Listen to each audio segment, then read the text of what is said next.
नारायण शिव नारायण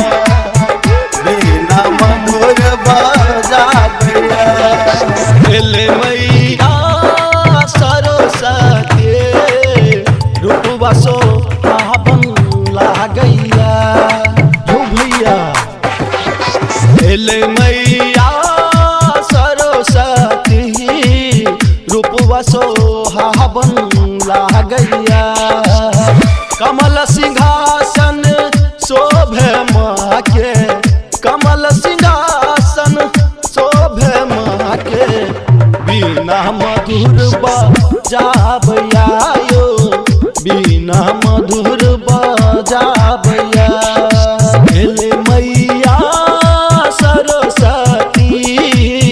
रूपवा सोहावन लागैया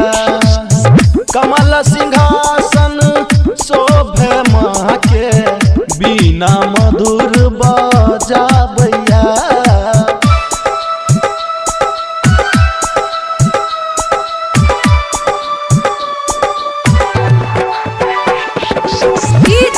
शिव नारायण शिव नारायण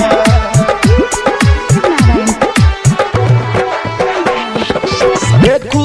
मैया के मंदिर में भीड़ भारी सुनै छे मैया सब भक्तक लाचारी सुनै छे मैया सब भक्तक लाचारी सुनै छे मैया सब भक्तक लाचारी देखू मैया के मंदिर में भीड़ भारी सुनै छे मैया सब भक्तक लाचारी सुनै छे मैया सब भक्तक लाचारी मैया रानी हंस वाहिनी ज्ञानक दीप जराबैया कमल सिंहासन शोभे माँ के कमल सिंहासन शोभे माँ के बीना मधुर बजाबैया यो बीना मधुर बजाबैया यो बीना मधुर बजाबैया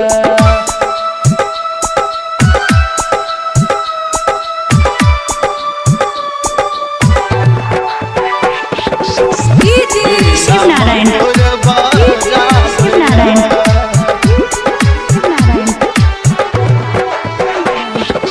मैया के शरण में एलै जे अभागल कऽ देलखिन मैया ओकर जिंदगी उजागर कऽ देलखिन मैया ओकर जिंदगी उजागर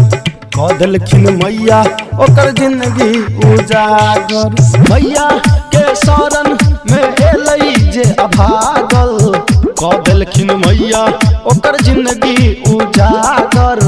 कऽ देलखिन मैया ओकर जिंदगी उजागर तके दर्शन मैया रानी जीवन सफल बनाबैया कमल सिंहासन शोभे माँ के कमल सिंहासन शोभे माँ के बीना मधुर बजाबैया यो बीना मधुर बजाबैया यो बीना मधुर बजाबैया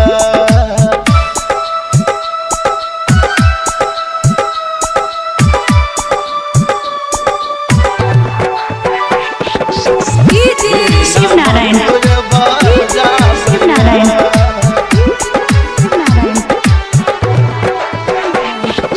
करै या बिनती सब पंडित पुजारी कहे धर्मेंद्र माँ के गुण बड़े भारी कहे धर्मेंद्र माँ के गुण बड़े भारी कहे धर्मेंद्र माँ के गुण बड़े भारी करै या बिनती सब पंडित पुजारी कहे धर्मेंद्र माँ के गुण बड़े भारी कहे धर्मेंद्र माँ के गुण बड़े भारी मैया